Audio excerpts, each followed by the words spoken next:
Hello વિદ્યાર્થી મિત્રો, last લેક્ચરની અંદર આપણે રે ઓપ્ટિક્સમાં સાદા માઇક્રોસ્કોપની ચર્ચા કરી હતી.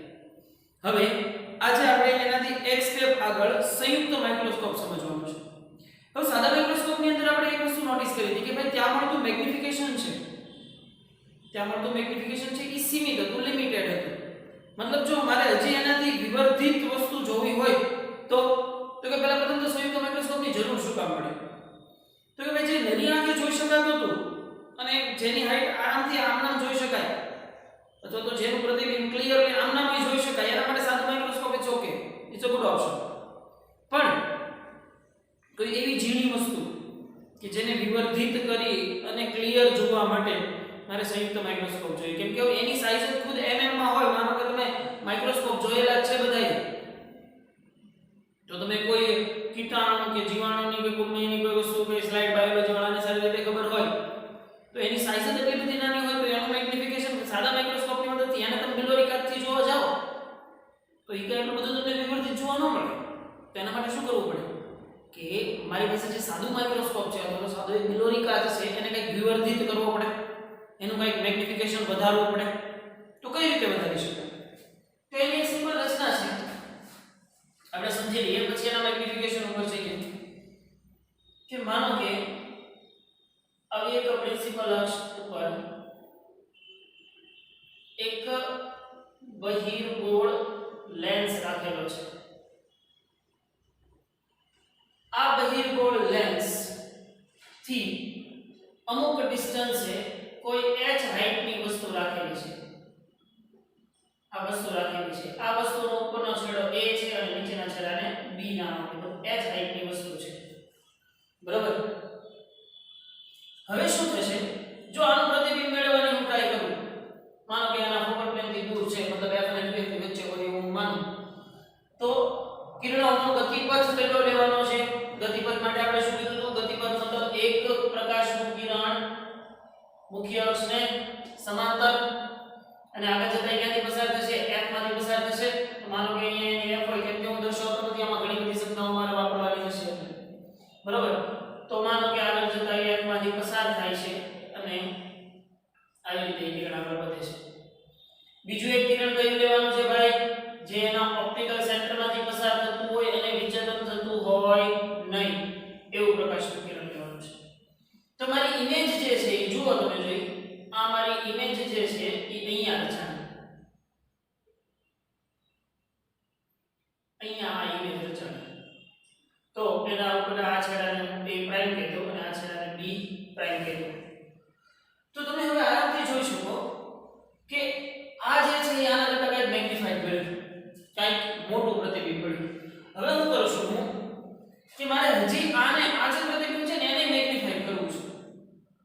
તો ભાઈ ધ્યાન રાખજો અહીંયા કે અહીંયા હું હજી એક મોટો બહિર્ગોળ લેન્સ મૂકું છું. માનો કે આ એક મોટો બહિર્ગોળ લેન્સ છે એને અહીંયા રાખ્યો. બરાબર? તો આ પ્રકાશના કિરણો છે એ આવી રીતે અહીંયા જશે, લેન્સ ઉપર આઘાત થશે અને તમને અહીંયાથી પ્રકાશના કિરણો અહીંયા માનો કે તમારી આંખ રાખેલી હોય અને તમે આને જોતા હશો તો ખરેખર આ પ્રતિબિંબ ક્યાં રચાતું છે જોજો. આ જે છે એ હું તમને આગળ આની આખી ડિટેલની ચર્ચા કરું. તો જો અવળું પ્રતિબિંબ તમને મળે છે, ફાઇનલ ઇમેજ આટલા ઘણી વિવર્ધિત થઈને મળે છે. મતલબ આને હું a ડબલ પ્રાઇમ કહેતો અને આને હું b ડબલ પ્રાઇમ કહેતો. તો જુઓ ભાઈ અહીંયા મેં શું કર્યું, હવે કેવી રીતે મેં ગોઠવણી કરી એ બધાની ડિટેલ્સ હું હમણાં તમને કહું કે ભાઈ અહીંયા એક લેન્સ દ્વારા મળતું હતું જે પ્રતિબિંબ, ઈ પ્રતિબિંબને વસ્તુ તરીકે ઉપયોગ કરી અને આ લેન્સ દ્વારા એનાથી પણ વધારે મેગ્નિફાઈ થઈને પ્રતિબિંબ મળ્યું. પણ આની અંદર છોકરાઓ ઘણી બધી શરતો છે. કેવી નાનકડી શરતો છે? આપણે આનો બેઝ છે ને ઘણી જગ્યા છે કે લેન્સ માટે કેવા પ્રકારનું પ્રતિબિંબ ક્યાં રચાશે. બરાબર? તો અહીંયા આકાશી પ્રતિબિંબ આવી રીતનું બહુ જ વિવર્ધિત થયેલું જોવા મળે છે. તો એક્ઝેક્ટલી આ રચના છે એ સંયુક્ત માઇક્રોસ્કોપની છે. હવે આને એક એકને હું નામ આપી દઉં કેમ કે મારી આ આંખની નજીકનો લેન્સ છે. આ આંખની નજીકના લેન્સને હું કહીશ આઈપીસ કહીશ. શું કહીશ? આઈપીસ. આંખ પાસે રાખેલો લેન્સ છે અને હું આઈપીસ તરીકે ઓળખીશ અને જે આ લેન્સ છે આ લેન્સને હું કહીશ એનો ઓબ્જેક્ટિવ. તો સ્વાભાવિક છે કે દરેકને કઈ પોતાની કેન્દ્ર લંબાઈ તો હશે. તો માનો કે ઓબ્જેક્ટિવની કેન્દ્ર લંબાઈ છે એ FO કહીએ અને આઈપીસની કેન્દ્ર લંબાઈ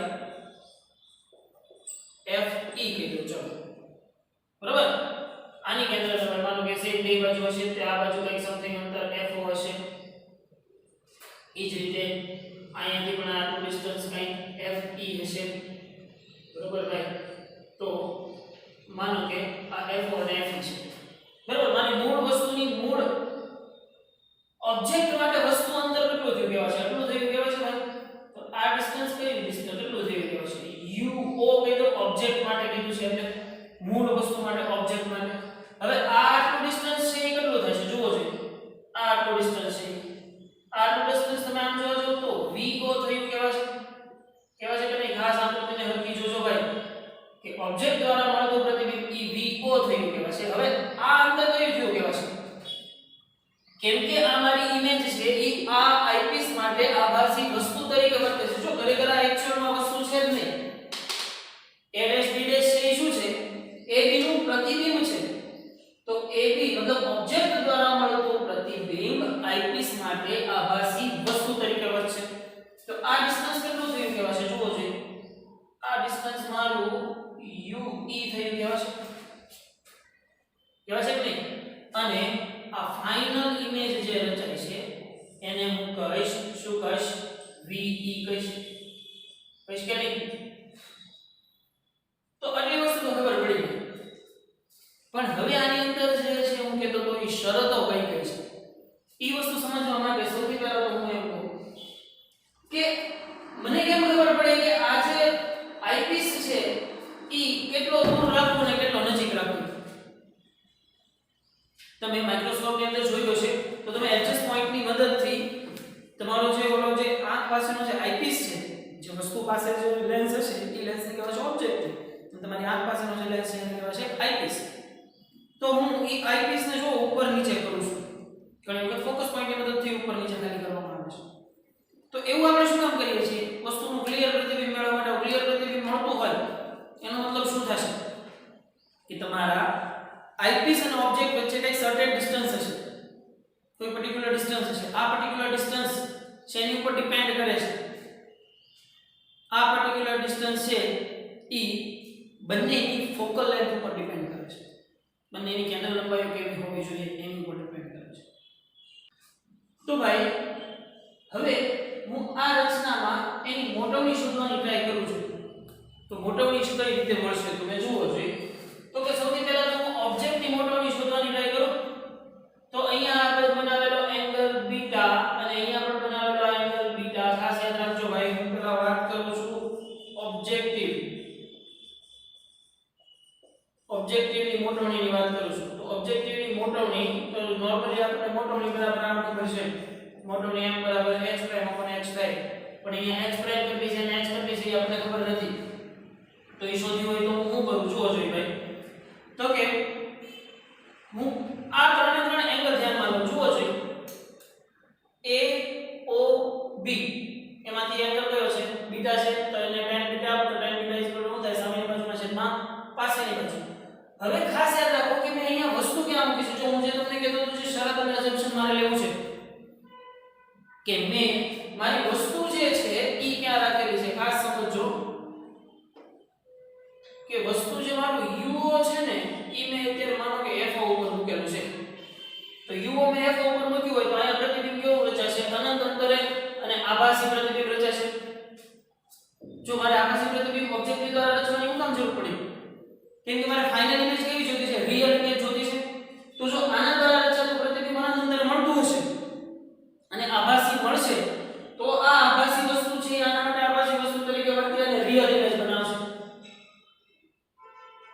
જો આપણે અહીંયા ઉદાહરણ પકડાવીએ છીએ કે પહેલું પ્રતિબિંબ આભાસી રચી દઈએ તો ઈ આભાસી પ્રતિબિંબ આના માટે વસ્તુ તરીકે વર્તે અને રિયલ ઇમેજ બનાવે.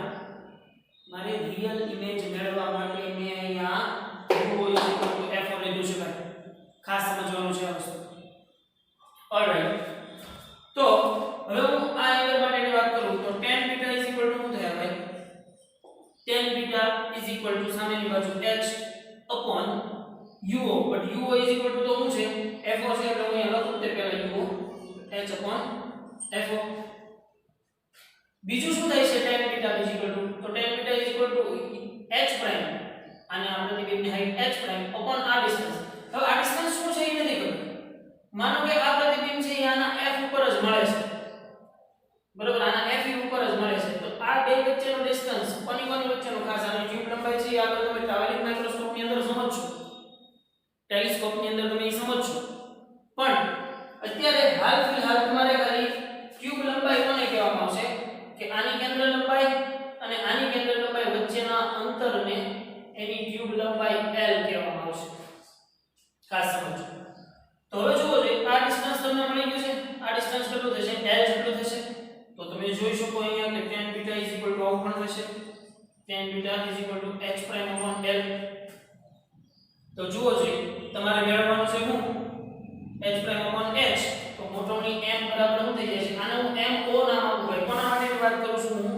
ઓબ્જેક્ટિવની મોટોની, એટલે મેં એને mo કીધી. તો m સારું સમીકરણ મળે h upon fo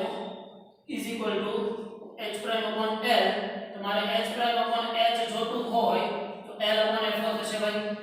તો જુઓ જોઈએ h પ્રાઇમ upon h મોટોની શોધી નાખું ફાઇનલ. તો ફાઇનલ મોટોની mo h prime upon h તમે કહી શકો mo હવે થઈ જશે L upon fo. તો આ મને મોટોની કોની મળી ભાઈ? ઓબ્જેક્ટિવની મોટોની મળી છે. હજી ફાઇનલ ઇમેજની મોટોની નથી મળી. આ વાત છે માત્ર ઓબ્જેક્ટિવની મોટોની. હવે હું વાત કરું છું આઈપીસ માટે. મોસ્ટ ઇમ્પોર્ટન્ટ વસ્તુ આઈપીસ મોટોની કેટલી થશે? આઈપીસ મોટોની શોધવા માટે તમે સમજો me. હવે જે મારો આઈપીસ છે ને ભાઈ, ખાસ સમજો અહીંયા મારો આઈપીસ છે એ શેના તરીકે વર્તે છે? મારો આઈપીસ છે ને એ સાદા માઇક્રોસ્કોપ તરીકે વર્તે છે. મારું આઈપીસ છે એ સાદા માઇક્રોસ્કોપ તરીકે વર્તે છે. તો સાદા માઇક્રોસ્કોપની મોટોની કેટલી હતી? તો કે સાદા માઇક્રોસ્કોપની મોટોની n તમે આવું કરતા હતા 1 d/f. પણ આ ક્યારે વાપરતા હતા? જ્યારે પ્રતિબિંબ નજીક બિંદુ ઉપર રચાતું હોય ત્યારે. અને જો પ્રતિબિંબ અનંત અંતરે રચાતું હોય તો સાદા માઇક્રોસ્કોપ માટે m તમે શું કરતા હતા? d/f. બરોબર? તો સાદા માઇક્રોસ્કોપ આઈપીસ સાદા માઇક્રોસ્કોપ તરીકે વર્તતું હોય તો એની મોટોની પણ સાદા માઇક્રોસ્કોપ તરીકે જ થાય. તો me જો બે અસમ્પશન આવશે. જો પ્રતિબિંબ d અંતરે મળે, જો પ્રતિબિંબ d અંતરે મળે તો મોટોની me શું થઈ જશે? હવે આઈપીસ છે સાદા માઇક્રોસ્કોપ તરીકે વર્તે છે તો ઈ જ મોટોની થશે. me 1 d/f. પણ f e કહી દઈશું આપણે કે નહીં? પછી બીજું અસમ્પશન ત્યારે આપણે શું લીધું કે જો પ્રતિબિંબ ક્યાં મળતું હોય? જો પ્રતિબિંબ અનંત અંતરે મળતું હોય, જો પ્રતિબિંબ અનંત અંતરે મળે તો me શું થઈ જશે? d/f થઈ જશે કે નહીં? તો હવે જુઓ ભાઈ, અહીંયા મેં તમને કીધું હતું એની જેમ એક અસમ્પશન લેવાની વાત કી હતી કે આઈપીસ ની મદદથી આપણે બે કિસ્સાઓની ચર્ચાઓ કરી કે જો પ્રતિબિંબ d અંતરે મળશે તો મોટોની સંયુક્ત મોટોની શું થશે, અને જો પ્રતિબિંબ અનંત અંતરે મળશે તો મોટોની શું થશે. તો હવે હું આની સંયુક્ત મોટોની શોધું. તો સંયુક્ત મોટોની કેટલી થાય?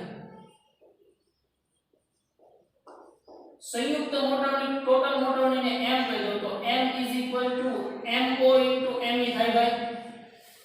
આપણે જોયું તો મેગ્નિફિકેશન એકબીજાના ગુણાકારમાં આવશે. લેન્સના સંયોજનો ભણ્યા ત્યારે તે અહીંયા આવી જરૂર છે. હું આપણે બે લેન્સનું સંયોજન જ છે જે એકબીજાથી અમુક સર્ટેન ડિસ્ટન્સે રહેલા છે. તો હવે આની અંદર હું પહેલો કિસ્સો લઉં કે જો પ્રતિબિંબ d અંતરે મળે તો, જો પ્રતિબિંબ d અંતરે મળે તો ફાઇનલ મોટોની m mo એટલે શું મળ્યું છે? L upon fo.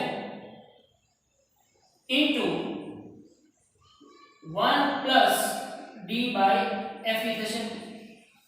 જો પ્રતિબિંબ અનંત અંતરેની બદલે d અંતરે મળતું હોય તો હવે જો d અંતરે મળતું હશે ને એનો મતલબ શું થશે કે આનું પ્રતિબિંબ અનંત અંતરે ક્યારે મળે કે જ્યારે આની ઇમેજ આના f ઉપર રચાય ત્યારે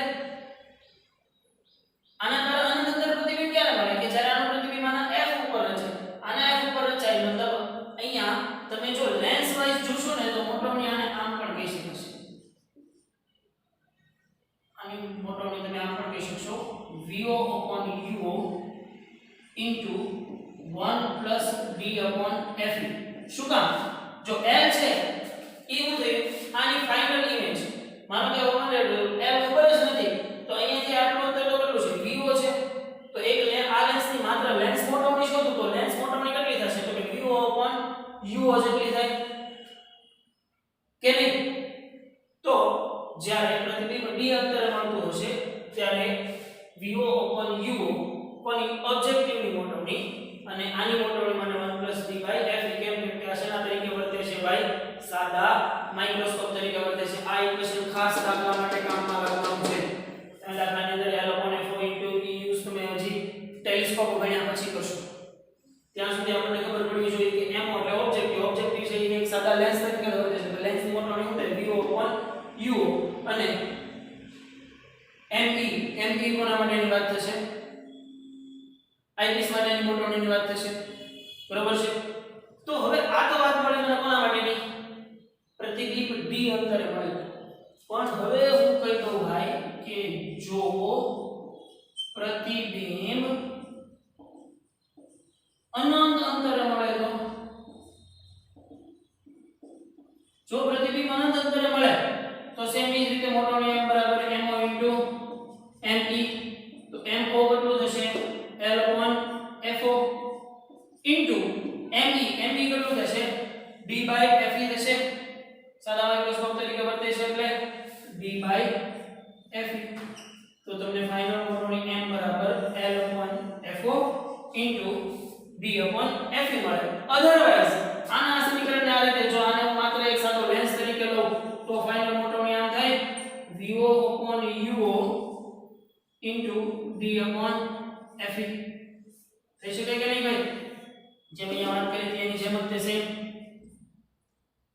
તો ભાઈ જ્યારે સાદા માઇક્રોસ્કોપની મદદથી તમારે ખૂબ જ મોટું વિવર્ધિત પ્રતિબિંબ મેળવવું હોય તો સૌથી પહેલી શરત શું છે કે આ વસ્તુ જે છે એ ક્યાં પડી હોવી જોઈએ આ વસ્તુ છે એ ક્યાં પડેલી હોવી જોઈએ આમ ગણો ને તો આ અનંત અંતરેથી આવતી હોય તો વધારે સારું કેમ કે જો આ અનંત અંતરેથી આવતી હશે ને ભાઈ સમજો જો UO અનંત અંતરેથી આવતું છે તો આ પ્રતિબિંબ f ઉપર રચાશે તો તમે અહીંયા જે h/fo કરો છો ને એ બરોબર સાકાર થશે સેમ એ જ રીતે ઓબ્જેક્ટિવની મોટોની પહેલા મેળવી લો ઓબ્જેક્ટિવની મોટોની છે તમને મળી જાય mo L/FO એ જ રીતે પછી આઈપીસ ની મોટોની મેળવી લો આઈપીસ ની મોટોની તો કે આઈપીસ છે શેના તરીકે વર્તે છે સાદા માઇક્રોસ્કોપ તરીકે વર્તે છે તો સાદા માઇક્રોસ્કોપ તરીકે વર્તે છે તો સાદા માઇક્રોસ્કોપની મોટોની તો આપણે બે રીતે મેળવી લીધી કે d જેટલા અંતર માટેની મોટોની અને અનંત અંતર માટેની મોટોની તો d જેટલા અંતર માટેની મોટોની હોય તો m 1 d/fe થાય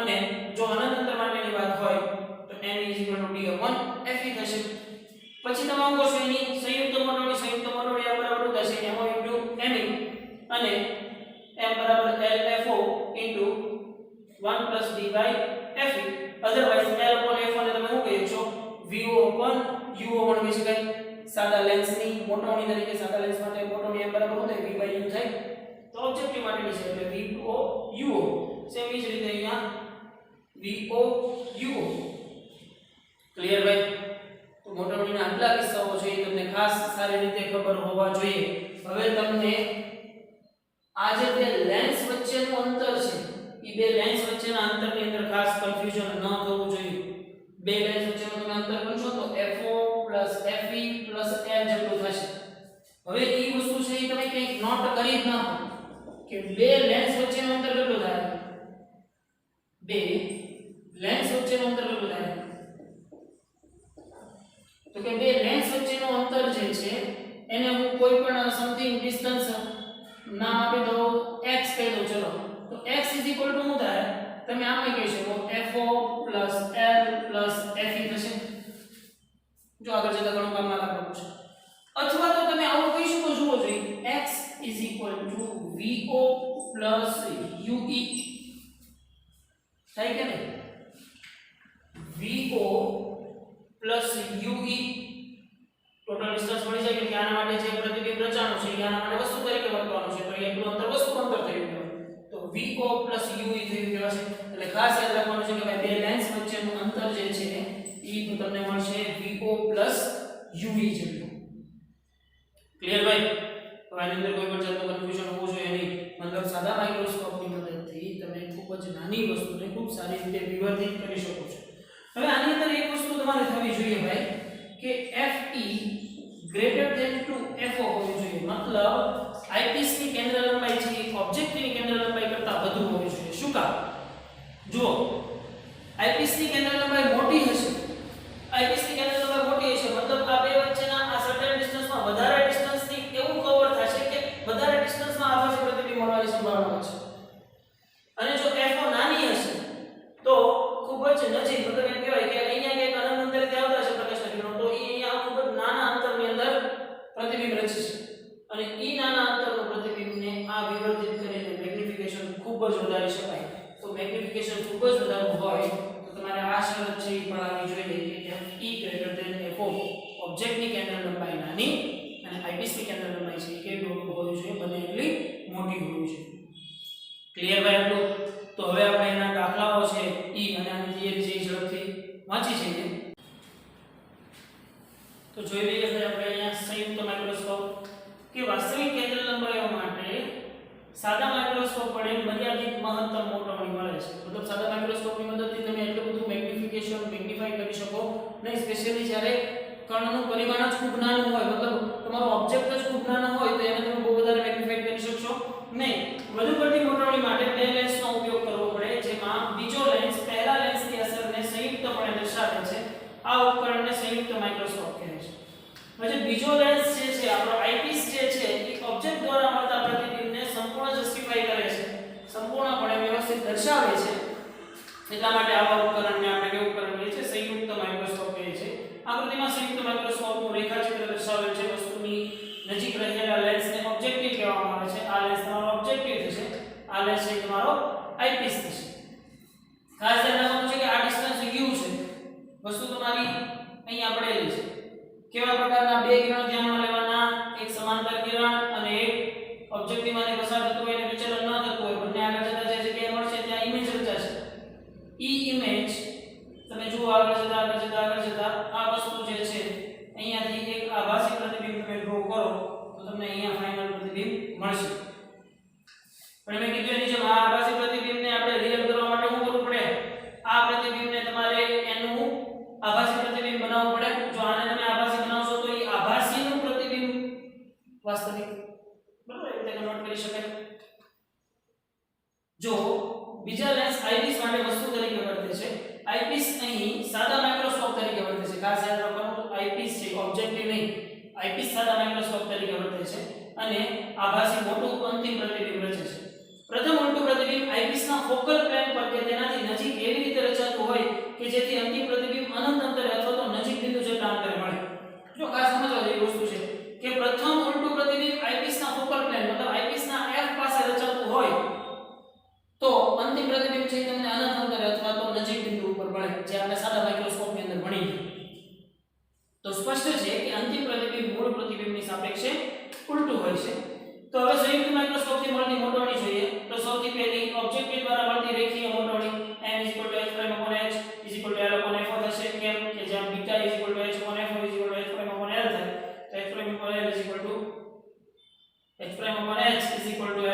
h h l/f જે બની શકે. h એ પ્રથમ પ્રતિબિંબની ઊંચાઈ અને h એ fo અનુક્રમે વસ્તુની ઊંચાઈ અને ઓબ્જેક્ટિવની કેન્દ્ર લંબાઈ છે. પ્રથમ પ્રતિબિંબ આઈપીસના મુખ્ય કેન્દ્રની નજીક રચાય છે. જો આ જે ઇમેજ છે એ આઈપીસના f ની નજીક રચાય છે. તો આઈપીસના f ની નજીક રચાય છે એટલે હવે આ શાના તરીકે વર્તશે? યસ, સાદા માઇક્રોસ્કોપ તરીકે વર્તશે. કેમ કે સાદા માઇક્રોસ્કોપમાં આપણે મૂળ વસ્તુ ક્યાં રાખી હતી? f ની નજીક જ રાખી હતી. જો એક્ઝેક્ટ f ઉપર મૂકો તો અનંત અંતર એટલે f ની મહત્તમ નજીક રાખશો તો પ્રતિબિંબ છે તમને f અને t ની વચ્ચે તમે રાખશો તો પ્રતિબિંબ તમને આભાસી મળતું હતું. તો ખાસ ધ્યાન રાખવાનું છે કે આના દ્વારા મળતું પ્રતિબિંબ છે એ આઈપીસના f ની આજુબાજુ મળવું જોઈએ એવું ડિસ્ટન્સ છે એ સિલેક્ટ કરવાનું. તો અંતર L એ ઓબ્જેક્ટિવના દ્વિતીય મુખ્ય કેન્દ્ર અને આઈપીસના પ્રથમ મુખ્ય કેન્દ્ર મતલબ FO અને FE વચ્ચેનું અંતર છે. L છે એ શું છે? FO અને FE વચ્ચેનું અંતર છે. પ્રથમ પ્રતિબિંબ ઉલટું અને આઈપીસના મુખ્ય કેન્દ્ર પર રચાતું હોવાથી ઉપર ચર્ચા મુજબ અંતિમ પ્રતિબિંબ નજીક બિંદુએ રચાતું હોય, જો નજીક બિંદુએ રચાતું હોય તો MO ME 1 + d/Fe થશે. 1 + d/F કોની છે? સાદા માઇક્રોસ્કોપની મોટોની છે. તો જો આઈપીસ માટે જો એ પ્રતિબિંબ નજીક બિંદુએ રચાતું હશે તો ME 1 + d/Fe થશે. અને જ્યારે અંતિમ પ્રતિબિંબ અનંત અંતરે મળે ત્યારે આઈપીસ માટે શું થશે? ME d/Fe. તો ફાઇનલ મોટોની શું થશે? MO * ME * L/FO d/Fe થશે. સ્પષ્ટ છે કે નાની વસ્તુની મોટોની વધુ મેળવવા માટે એટલે કે તો માઇક્રોસ્કોપનું નામ છે ઓબ્જેક્ટિવ અને આઈપીસની કેન્દ્ર લંબાઈઓ નાની હોવી જોઈએ. બરોબર? જેથી કરીને બંને વચ્ચેનો ગેપ ઓછો થાય. બંને વચ્ચેનો ગેપ ઓછો થાય તો તમને પ્રતિબિંબ વધારે અંતરે મોટું મળે એ માટે. પછી એક ઉદાહરણ લીધું છે કે વ્યવહારમાં 1 સેન્ટીમીટર ઓછી કેન્દ્ર લંબાઈ બનાવવી મુશ્કેલ છે. જો ભાઈ લેન્સની ખૂબ જ ઓછી કેન્દ્ર લંબાઈ ધરાવતો લેન્સ બનાવવો ને એ ખૂબ જ અઘરી વસ્તુ છે. કેમ અઘરી વસ્તુ છે? કેમ કે જો કેન્દ્ર લંબાઈ છે એની પર ડિપેન્ડ કરે છે એના રેડિયસ ઓફ કર્વેચર ઉપર, એની રેડિયસ ઓફ કર્વેચર એની પર ડિપેન્ડ કરે છે એના સેન્ટર ઓફ કર્વેચર ઉપર, સેન્ટર ઓફ કર્વેચર અને વક્રી ભવનાંક બે ઉપર. તો જો તમે બહુ વક્રી ભવનાંક વધારશો તો પારદર્શકતા નહીં રહે. એટલે તમને એમ થાય કે ખૂબ પાતળો તો લેન્સ બનાવાઈ જાય અને ખૂબ જ ઊંચો વક્રી ભવનાંક હોય એવો તો એવું પોસિબલ છે નહીં. તો એની પારદર્શકતા ન રહે. એટલા માટે વ્યવહારમાં ખૂબ જ ઓછી કેન્દ્ર લંબાઈ ધરાવતો લેન્સ બનાવવો એ ખૂબ જ અઘરી વસ્તુ છે. પણ જો કેન્દ્ર લંબાઈ FO = 1 હોય અને ઓબ્જેક્ટિવ FE આઈપીસ ધરાવતો ઓબ્જેક્ટ અને આઈપીસ 2 સેન્ટીમીટર ધરાવતો હોય તો એની મોટોની છે તમને કંઈક આવી મળે. B = 25 છે. માનો કે L છે બે વચ્ચેનું ડિસ્ટન્સ 20 સેન્ટીમીટર લઈ લો તો તમને જો મેગ્નિફિકેશન 250 ગણો મળે. મતલબ તમારા પ્રતિબિંબ કરતા વસ્તુ કરતા પ્રતિબિંબ છે એ 250 ગણો મેગ્નિફાઈડ થઈને મળે છે. તો વસ્તુની પ્રકાશિત જોતા બીજા પરિબળો પણ પ્રતિબિંબની દૃશ્યતા અને ગુણવત્તા ઉપર અસર કરે છે. આધુનિક માઇક્રોસ્કોપમાં પ્રતિબિંબની ગુણવત્તા વધારવા માટે અને લેન્સના પ્રકાશીય વિપથનો ઓછો કરવા માટે બહુલગક લેન્સોનો ઉપયોગ ઓબ્જેક્ટિવ અને આઈપીસ તરીકે થાય છે. હવે જુઓ, ખરેખર તમે જો માઇક્રોસ્કોપ ક્યારેક ખોલીને જોયું હોય તો તમને ખબર હોય કે ખાલી આ બે લેન્સ નથી હોતા, કુલ 4 લેન્સ હોય છે. એક લેન્સ ઓબ્જેક્ટિવનો પ્રાઇમરી ઓબ્જેક્ટ અને સેકન્ડરી ઓબ્જેક્ટ હોય છે. એવી જ રીતે આઈપીસમાં પણ પ્રાઇમરી આઈપીસ અને સેકન્ડરી આઈપીસ હોય છે. જે ખરેખર શું કરે છે? પ્રતિબિંબની ક્લિયરિટી વધારે છે, એનું રિઝોલ્યુશન વધારે છે. બરોબર? તો પ્રતિબિંબને ક્લિયર કરવા માટે ખરેખર કુલ 4 લેન્સ યુઝ થાય છે, પણ આપણે પ્રિન્સિપલી ભણવાના કેટલા થાય છે? 2 જ. કેમ કે બીજા બે પ્રતિબિંબ છે માત્ર બીજા બે લેન્સીસ છે માત્ર શું કરે છે? પ્રતિબિંબની ક્લિયરિટી વધારે છે. બરોબર? તો જે બહુલગક મતલબ મલ્ટી કોમ્પોનન્ટ, તો મલ્ટી કોમ્પોનન્ટ એટલે બીજા કાંઈ નહીં, જે ઓબ્જેક્ટિવ અને આઈપીસની પાછળ લગાડવામાં આવે છે એવા બે સેકન્ડરી અને પ્રાઇમરી ઓબ્જેક્ટિવ કે આઈપીસ. ક્લિયર ભાઈ? તો હવે આપણે આના દાખલા ઉપર આગળ વધીએ. તો જોઈએ ભાઈ લેવલ 1B ટેક્સ એક્સરસાઇઝ નો દાખલા નંબર 11 શું કહે છે કે સંયુક્ત માઇક્રોસ્કોપમાં 2 સેન્ટીમીટર કેન્દ્ર લંબાઈનો ઓબ્જેક્ટિવ લેન્સ અને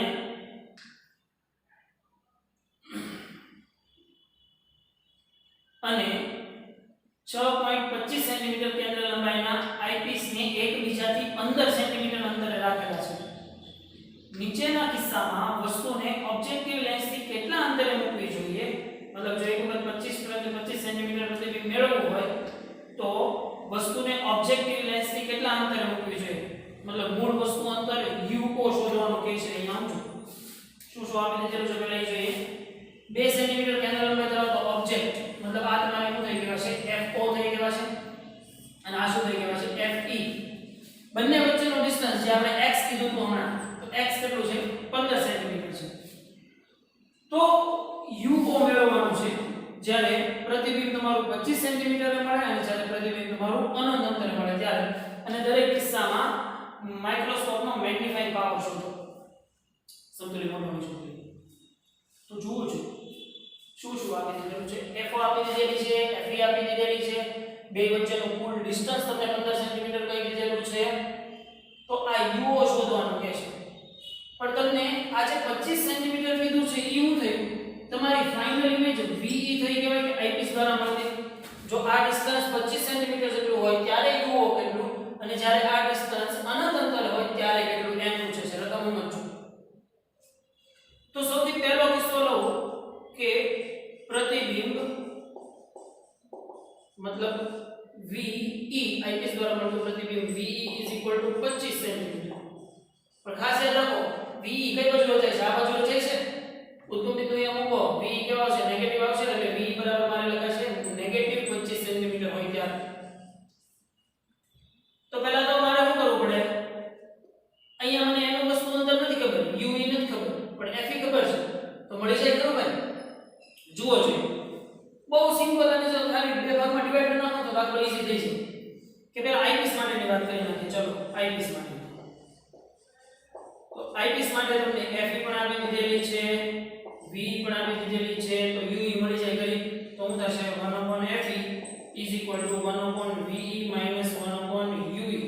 તો 1/UE = શું થશે? 1/VE - 1/FE થશે. તો જુઓ જો તમને કિંમત આપી દીધેલી છે 1/UE = 1/VE - 25 - 1/FE. FE કેટલું આપી દીધેલું છે?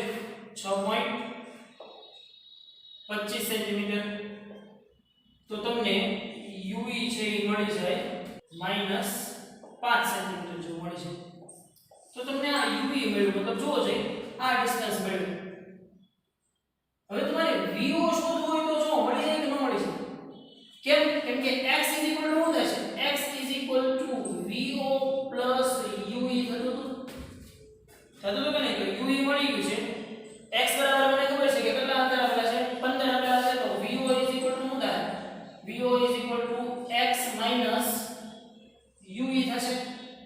તો x બરાબર છે 15, UE મળ્યા છે મને -5. તો તમને VO કેટલો મળશે?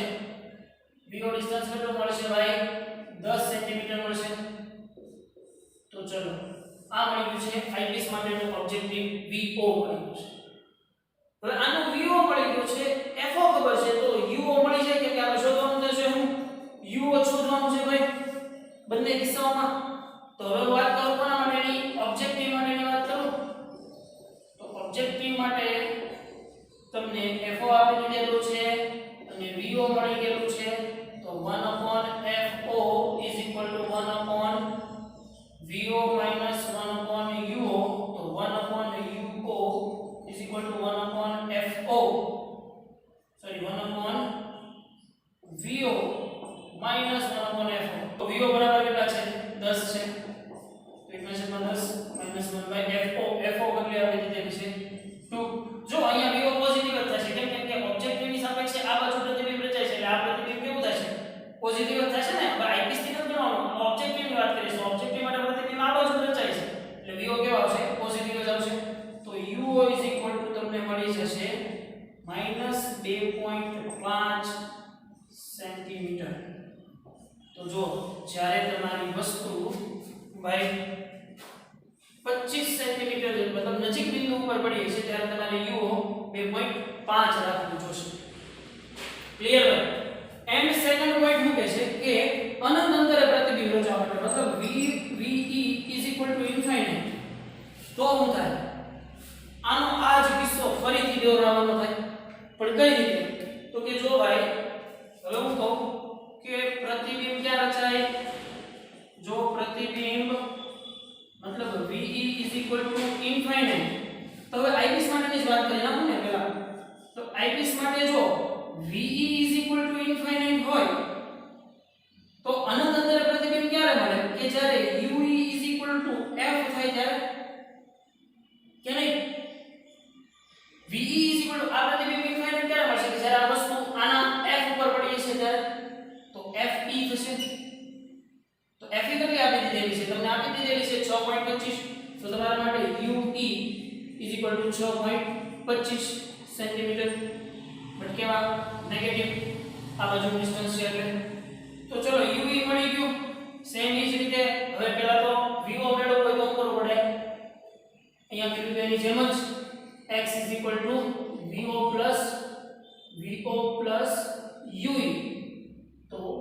ઇઝ ઇક્વલ ટુ થઈ જશે x માઈનસ ue x બરાબર 15 માઈનસ 6.25 તમને મળશે 8.75 સેન્ટીમીટર vo મળી ગયું છે. હવે પાછી કોના માટેની વાત કરી દેવાની ભાઈ ઓબ્જેક્ટિવ માટેની. તો કે ઓબ્જેક્ટિવ માટે સેમ એ જ રીતે 1/fo is equal to 1/vo minus 1/uo તો મળી જાય આરામથી 1/uo is equal to 1/vo minus 1/fo 1/vo vo કેટલું મળ્યું છે 8.75 પોઝિટિવ જ રહેશે ભાઈ માઈનસ 1/fo કેટલી છે 2 તો uo તમને મળી જાય જે મળશે માઈનસ 2.60 સેન્ટીમીટર જેટલું મળશે. તો જુઓ જોઈએ ભાઈ જ્યારે તમારે પ્રતિબિંબ 25 સેન્ટીમીટર અંતરે મેળવવું હોય તો વસ્તુ તમારે મૂકવી પડશે 2.5 સેન્ટીમીટરે અને જ્યારે તમારે પ્રતિબિંબ અનંત અંતરે મેળવવું હોય તો વસ્તુ મૂકવી પડશે લગભગ બરાબર 2.60 સેન્ટીમીટર અંતરે. ક્લિયર ભાઈ મતલબ જો આની કેન્દ્ર લંબાઈની ખૂબ જ નજીક મૂકવું પડશે ઓબ્જેક્ટિવની કેન્દ્ર લંબાઈની ખૂબ જ નજીક મૂકવું પડશે. ઓકે પણ હવે તમને પાછું એમ કહ્યું છે કે દરેક કિસ્સામાં મેગ્નિફિકેશન શોધો. તો પહેલા કિસ્સામાં મેગ્નિફિકેશનનું સૂત્ર શું થાય જુઓ છો જ્યારે ve 25 હતું ત્યારે મેગ્નિફિકેશન કેટલું થશે ત્યારે મેગ્નિફિકેશન m vo/uo 1 d/f આપણે કહીએ કેમ કે પ્રતિબિંબ ક્યાં મળે છે જો 25 સેન્ટીમીટર મળે છે એટલે 1 d/f વાપર્યું. હવે અહીંયા જો પ્રતિબિંબ અનંત અંતરે મળે છે એટલે કયું સૂત્ર વાપરશો vo/uo d/f ડાયરેક્ટ. ખાસ સમજવાનું છે ફાઇનલ મેગ્નિફિકેશન માટે અહીંયા પ્રતિબિંબ 25 સેન્ટીમીટર અંતરે મળે છે એટલે 1 d/f મૂક્યું છે.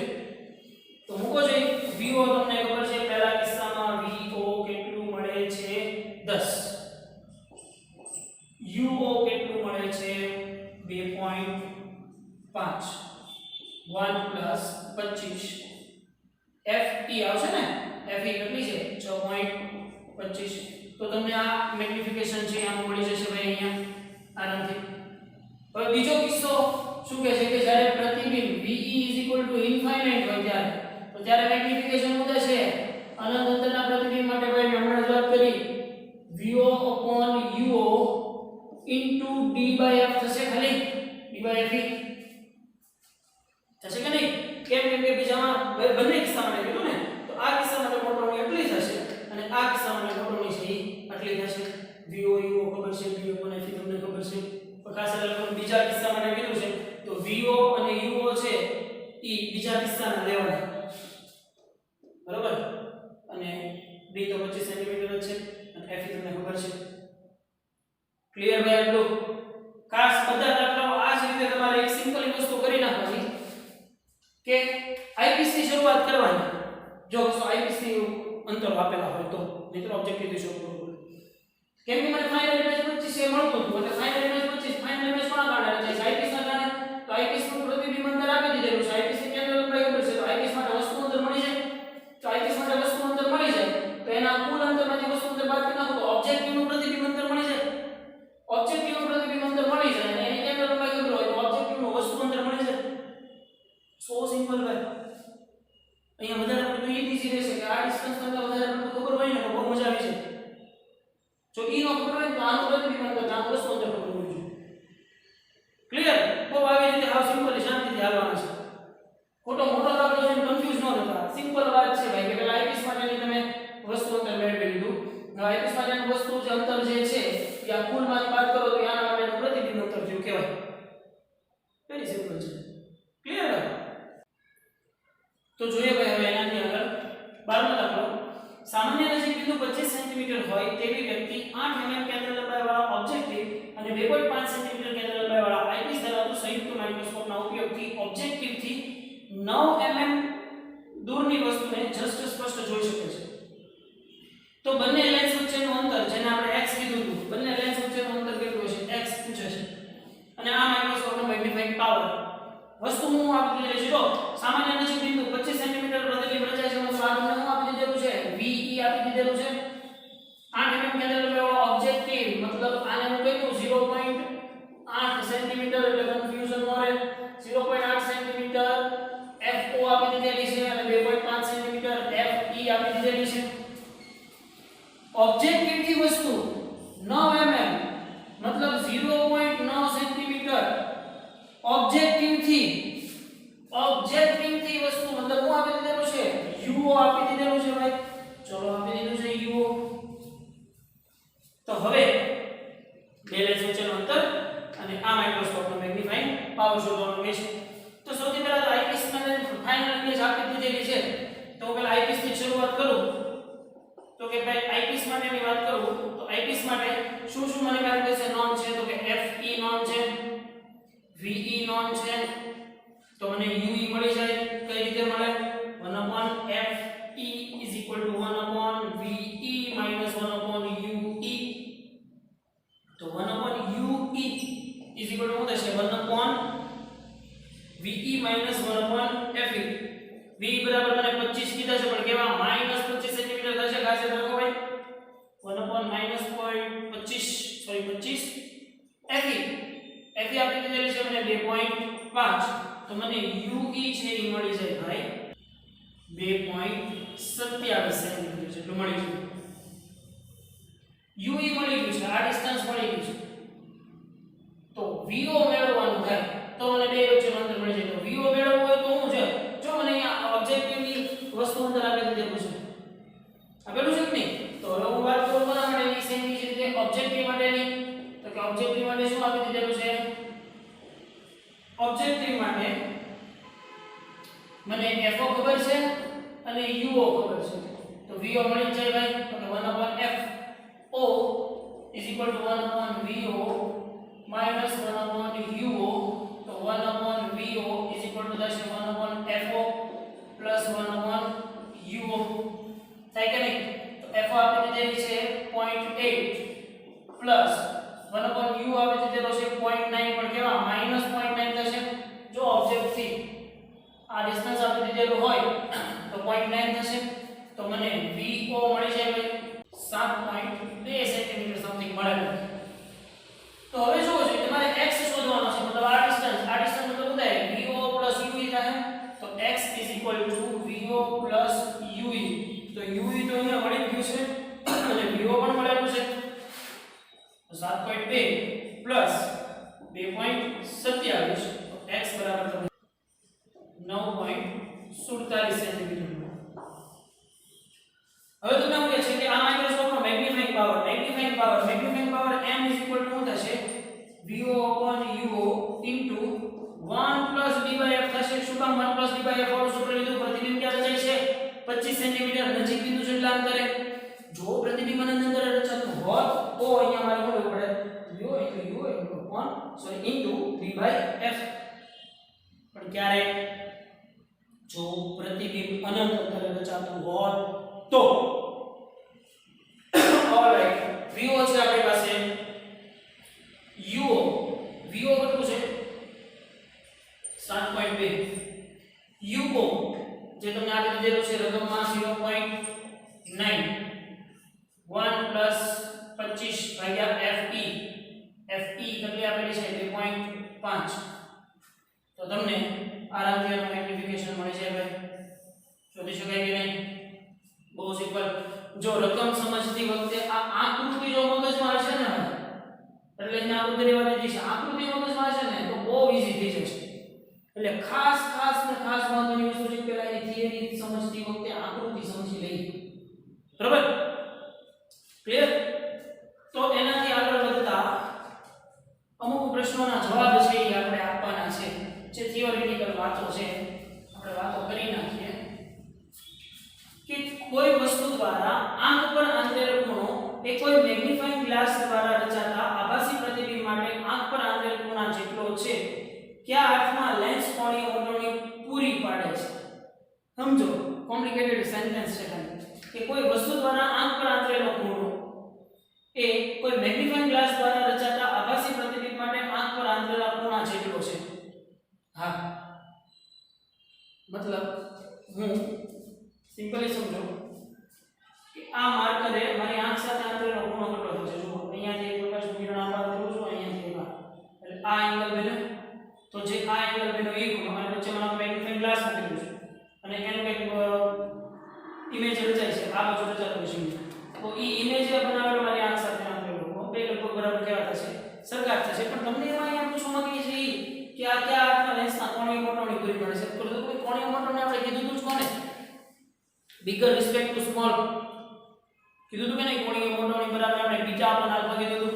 જ્યારે વસ્તુ બે માર્કર ખાલી અહીંયા હતી ત્યારે મારી આંખ સાથે આંખનો ખૂણો આલ્ફા કીધો, એની ઇમેજ સાથે આંખનો ખૂણો બીટા કીધો, તો bigger than small.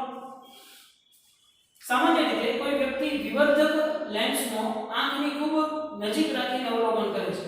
હવે જો આંખને લેન્સથી દૂર લઈ જાય તો કોણીય મોટવણીમાં ફેરફાર થશે. યસ, જો કેમ કે તમે આંખને ખૂબ નજીક રાખો છો એટલા માટે આપણે ઓલું ડિસ્ટન્સ છે ને એ નેગ્લેક્ટ કર્યું, એટલે પ્રતિબિંબ એક્ઝેક્ટ આના દ્વારા જે મળતું હતું ને, લેન્સ દ્વારા મળતું હતું ને એનું જ પ્રતિબિંબ આપણે લીધું. પણ હવે તમે તમારી આંખને દૂર લેતા જાવ છો, મતલબ પ્રતિબિંબ છે એ તમને માઇનોર નાનું દેખાશે અથવા તો માઇનોર ઝાંખું પણ દેખાશે. બરોબર, એ તો આપણે ખબર છે, બિલોરી કાચના આ બધા એક્સપેરિમેન્ટ છે તો આપણે કરેલા જ છે ને. એનાથી નેક્સ્ટ કે સાદા માઇક્રોસ્કોપની મોટો શક્તિ એ લેન્સની કેન્દ્ર લંબાઈના વ્યસ્ત પ્રમાણમાં છે કે નહીં. નાનામાં નાની કેન્દ્ર લંબાઈ અને વધારેમાં વધારે મોટો શક્તિ ધરાવતા બહિર્ગોળ લેન્સનો ઉપયોગ શા માટે કરવામાં આવતો નથી. હવે પહેલા પ્રથમ તો વાત જ અહીંયા ખબર પડે કે નાનામાં નાની કેન્દ્ર લંબાઈ બનાવવી વ્યવહારમાં પોસિબલ છે નહીં. આપણે વાત કરી હતી એની જેમ બહુ નાની કેન્દ્ર લંબાઈ બનાવવા જશો તો લેન્સની પારદર્શકતા ખોવાશે. પારદર્શકતા ખોવાય તો ખરેખર બહુ નાનો લેન્સ વાપરી અને તમે બહુ વધારે પડતું ઊંચું મેગ્નિફિકેશન મેળવવાની લાલચ કરી શકો નહીં. કેમ કે બહુ નાનું જો તમે કેન્દ્ર લંબાઈ બનાવવા જશો ને તો લેન્સની પારદર્શકતા તે વેડફાઈ જાય.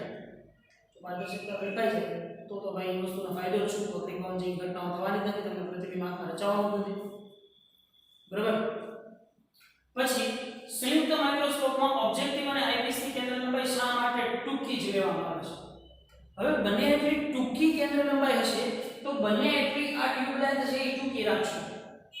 તો મતલબ એમ થાય કે ખૂબ જ નાના સિલિન્ડરની અંદર, સિલિન્ડર એટલે કયો સિલિન્ડર, જો આપણે માઇક્રોસ્કોપ તમે બધા જોયેલું છે, આપણે જોઈએ છીએ, અને જે આઈપીસ અને ઓબ્જેક્ટિવ વચ્ચેનો જે સિલિન્ડર છે, જે નળાકાર જે છે ઈ નળાકાર છે એ બને એટલો નાનો થાય.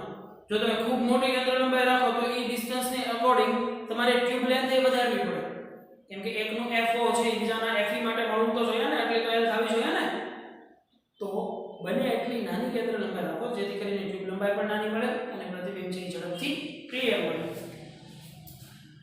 સંયુક્ત માઇક્રોસ્કોપમાં સારા અવલોકન માટે આંખને આઈપીસ પર નથી રાખવામાં આવતું, પરંતુ આઈપીસ થી થોડા અંતરે આંખ રાખી અને અવલોકન કરવામાં આવે છે. શા માટે? આંખ અને આઈપીસ વચ્ચેનું આ ટૂંકું અંતર કેટલું હોવું જોઈએ. હવે ભાઈ આપણે આંખના દ્વારા પ્રતિબિંબ જોઈએ છે. જો આઈપીસ જે છે ને, આઈપીસ ને જરા આપણે આંખ ઘટાડી નથી, એનાથી થોડા સર્ટેન ડિસ્ટન્સ થી જોઈએ છે. શું કામ? કેમ કે મેં કીધું છે અહીંયા કોઈ એક લેન્સ નથી ભાઈ, અરે ગુરુકુલ કેટલા 4 લેન્સ છે. તો આઈપીસ નો જે સેકન્ડરી લેન્સ છે એ સેકન્ડરી લેન્સ છે એમાંથી નીકળતા પ્રકાશના કિરણનો એરિયા અથવા એનો વિસ્તાર છે એ ખૂબ મોટો હશે. તો એ ખૂબ મોટો વિસ્તાર કવર કરવા માટે તમારે આંખની કીકીની રેડિયસ જેટલા ડિસ્ટન્સથી એને દૂર રાખવો પડે કે જેથી કરીને એમાંથી આવતા દરેક પ્રકાશના કિરણો છે એ તમારી આંખની અંદર જાય. જો તમે સીધી આંખને અડાડી રાખશો તો એ આંખના જે આપણી જે મેઇન કીકી જે છે, આંખનો અભ્યાસ કરશું ત્યારે આપણે વધારે ક્લિયર કરશું કે જે કીકીના એરિયા છે એટલે એરિયામાં જ તે કિરણો અંદર ઘૂસી શકશે. મતલબ એનાથી બહારના કિરણો છે એને આપણે સ્પષ્ટ જોઈ શકશું નહીં. એટલા માટે આપણે આંખને છે એ અમુક મિનિમમ સર્ટન ડિસ્ટન્સે રાખવી પડશે કે જેથી કરીને આપણે પ્રતિબિંબ છે એ ક્લિયર જોઈ શકીએ. ક્લિયર ભાઈ? થિયોરેટિકલ વાતો છે જે રીડ વન ટાઈમ.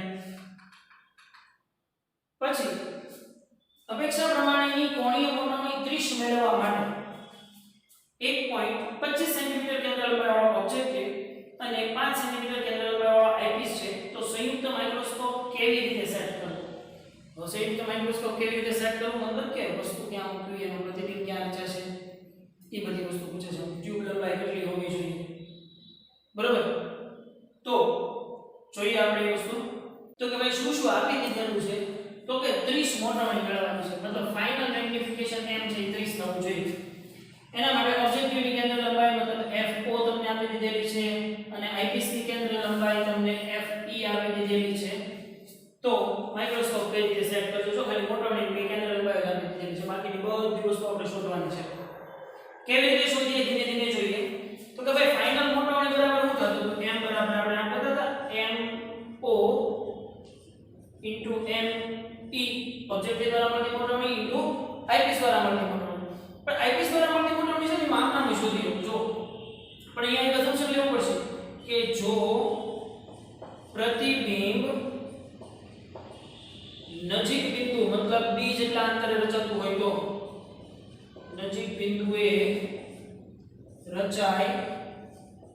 તો d કેટલા થઈ જશે 25 તો જુઓ જોઈએ તો me શું થાય me 1 d fe થશે તો 1 d d કેટલા આપેલા છે 25 fe કેટલા આપી દીધેલા છે 5 તો તમે જો 25 તો me તમને કેટલા મળશે 6 મળી જાય તો me 6 મળી ગઈ છે સંયુક્ત મોટોની m બરાબર તમને 30 આપી દીધેલી છે તો mo મળી જાય તો mo શું થશે m me થાય m બરાબર તો સંયુક્ત મોટોની કેટલી આપી દીધેલી છે 30 અને me કેટલી મળી 6 તો mo તમને મળી ગઈ ચલો mo મળી ગઈ 6 30 મતલબ 5 તો mo મળી ગઈ છે me મળી ગઈ છે હવે તમારે શું જોતું છે કે ભાઈ વસ્તુને ક્યાં મૂકવી અને પ્રતિબિંબને ક્યાં મૂકવી ને વગેરે તો આપણે ઓબ્જેક્ટિવ થી શરૂઆત કરીએ આના તો ઓબ્જેક્ટિવ માંથી શું થશે જુઓ જોઈએ ઓબ્જેક્ટિવ માટે મોટોની mo કંઈક આવું થાય v u થાય મતલબ vo u થાય ઓબ્જેક્ટિવ માટે લેન્સ મેગ્નિફિકેશન આ રીતે આપણે શોધીએ તો vo આમ લખી શકું mo uo તો mo કેટલી છે 5 છે તો 5 uo કહી શકું છે ને mo 5 મળી છે તો હવે આને હું લેન્સના સમીકરણમાં મૂકું તો કે 1/fo 1/vo 1/uo તો જુઓ છો 1/fo 1/vo vo બરાબર 5uo 1/uo તો fo તમને આપી દીધેલી છે કેટલી છે 1.25 તો 1/1.25 1/5uo 1/uo તો તમે uo મેળવી શકો 1.5 સેન્ટીમીટર જેવું તમને કંઈક મળશે તો હવે vo મળી જાય ભાઈ તો કે vo તો શું છે 5uo છે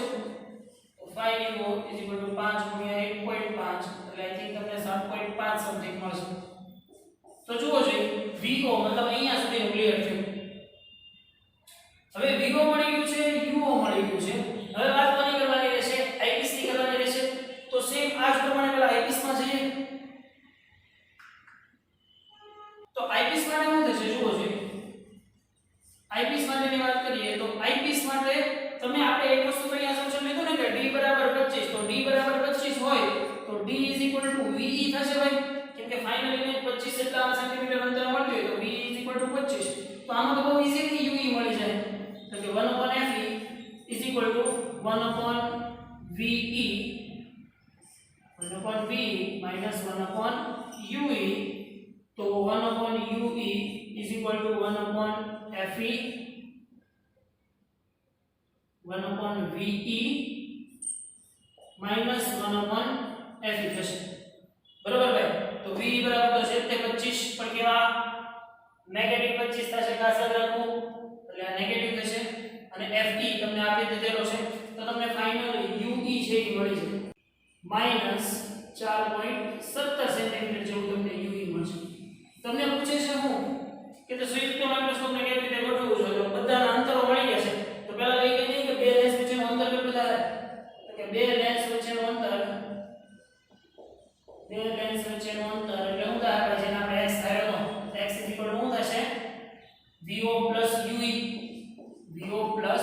ue બરાબર this vo આપણને મળ્યું છે 7.5 પ્લસ ue બરાબર મળ્યું છે 4.17 તો તમને x જે છે એ મળી છે 11.67 સેન્ટીમીટર જેવું તો મતલબ કે આટલી ઓબ્જેક્ટિવ કે કેન્દ્ર લંબાઈ ધરાવતા અથવા તો આઈપીસ ની કેન્દ્ર લંબાઈ ધરાવતા લેન્સમાં જો 30 મેગ્નિફિકેશન જોતું હોય તો તમારી મૂળ વસ્તુ જે છે એ ઓબ્જેક્ટ થી 1.5 સેન્ટીમીટર અંતરે હોવી જોઈએ અને બે ટ્યુબ વચ્ચેનું અંતર 11.67 સેન્ટીમીટર હોવું જોઈએ તો તમને 30 મેગ્નિફિકેશન ધરાવતું માઇક્રોસ્કોપ મળે ક્લિયર ભાઈ તો જોઈએ હવે એક AI ટ્રિપલ 2003 ની અંદર આવી વસ્તુ પૂછાઈ ગઈ કે સંયુક્ત માઇક્રોસ્કોપમાં ઓબ્જેક્ટિવ દ્વારા રચાતું પ્રતિબિંબ કેવું હશે ઓબ્જેક્ટિવ દ્વારા રચાતું પ્રતિબિંબ તો કેવું છે ભાઈ રિયલ જ હશે રિયલ અને વસ્તુ કરતા કેવું છે મોટું છે